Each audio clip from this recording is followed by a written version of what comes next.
நாம் எவ்வளவு சம்பாதித்தாலும், வாழ்க்கையில் எவ்வளவு முன்னேறினாலும், கோடிக்கணக்கான பணத்தால் கூட நம் பெற்றோரின் கண்களில் மகிழ்ச்சியின் ஒளியை வாங்க முடியாது. சமீபத்தில் ஒரு வீடியோ சமூக ஊடகங்களில் வைரலாகி வருகிறது. மகன் தன் பெற்றோருக்கு ஒரு ஆச்சரியத்தை அளித்துள்ளான். அது ஒரு சாதாரண விஷயம் அல்ல. 40 ஆண்டுகால நீண்ட காத்திருப்புக்கான ஒரு பரிசு. நமது நடுத்தர குடும்பங்களில் சொந்த வீடு என்பது வெறும் கட்டிடம் மட்டுமல்ல, அது ஒரு நிம்மதியான ஆசீர்வாதம். ஒவ்வொரு மாதமும் வாடகை செலுத்துவது, வீட்டு உரிமையாளர்களின் பேச்சை கேட்பது, சுவரில் ஆணியை அடிக்கலாமா வேண்டாமா என்று 10 முறை யோசிப்பது, இதுதான் வாடகை வீட்டில் வசிக்கும் மனிதர்களின் வாழ்க்கை.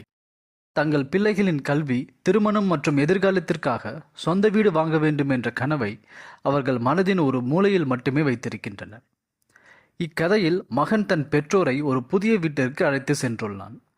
தங்கள் மகன் ஏதோ ஒரு பெரிய சாதனையை செய்துவிட்டான் என்பதை அந்த பெற்றோர் அறிந்திருந்தனர். மகன் அவ்வீட்டின் சாவியை அவர்களிடம் கொடுத்தபோது தாய், நம் மகன் இன்னொரு புதிய வாடகை வீட்டை கண்டுபிடித்து விட்டான் என்று நினைத்தார்கள். ஆனால் மகன் புன்னகைத்து தன் தாயின் கண்களை பார்த்து, அம்மா, இது வாடகை வீடு அல்ல, இது உங்கள் சொந்த வீடு என்றான். அந்த ஒரு வாக்கியத்தை கேட்டதும் பெற்றோரின் கண்களில் ஆனந்த கண்ணீர் வழிந்தோடியது. இது நம் மகன் நமக்காக கட்டிய சொந்த வீடு என்பதை அவர்கள் உணர்ந்தபோது அந்த 40 ஆண்டுகால வலி, வேதனை, அவமானம், தியாகம் மற்றும் நம்பிக்கை அனைத்தும் கண்ணீராக வெளியேறின. அவை அனைத்தும் துக்கத்தின் கண்ணீர் அல்ல, தன் மகன் வளர்ந்து தனக்கென ஒரு கூட்டை அமைத்து கொண்டான் என்ற பெருமிதத்தின் கண். மகன்களாகிய நாம் நம் பெற்றோருக்கு என்ன கொடுக்க முடியும்? அவர்கள் தங்கள் இளமையை நமக்காக அர்ப்பணித்திருக்கிறார்கள். நமக்கு தேவையான ஆடைகளையும் விளையாட்டுப் பொருட்களை கொடுப்பதற்காக அவர்கள் பழைய ஆடைகளை அணிகிறார்கள்.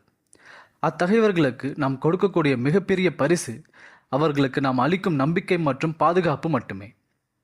அதை தான் இந்த மகன் செய்துள்ளான். பெற்றோர்கள் தான் நமது முதல் கடவுள். அவர்களின் கனவுகளை நனவாக்குவதை விட பெரிய மகிழ்ச்சி வேறு எதுவும் இல்லை.